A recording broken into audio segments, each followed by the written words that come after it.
Sosok yang saksikan Lesti Kejora diduga dianiaya Rizky Bilar di rumah mewah pasangan artis tersebut diungkap kepolisian.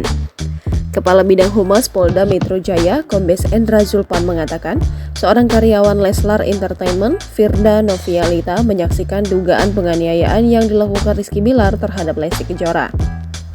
Sebelumnya, penyidik Polres Metro Jakarta Selatan telah memeriksa 2 saksi dari pihak pelapor Lesti Kejora. Kabar ini disampaikan Kepala Seksi Humas Polres Metro Jakarta Selatan, AKP Nurma Dewi.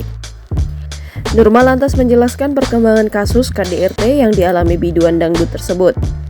Nurma belum mau membeberkan siapa saksi yang diperiksa oleh tim penyidik, namun yang jelas keduanya adalah teman dekat Lesti Kejora. Pemeriksaan kedua saksi dilakukan pada Kamis 29 September 2022. Lebih lanjut, Nurma belum bisa mengetahui kapan Rizky Bilar akan diperiksa oleh tim penyidik. Pihaknya dan penyidik masih akan berkoordinasi untuk menentukan jadwal pemanggilan sang pesinetron. Tak menutup kemungkinan Bilar akan segera dipanggil dalam waktu dekat. Jangan lupa subscribe, share, komen, dan like ya!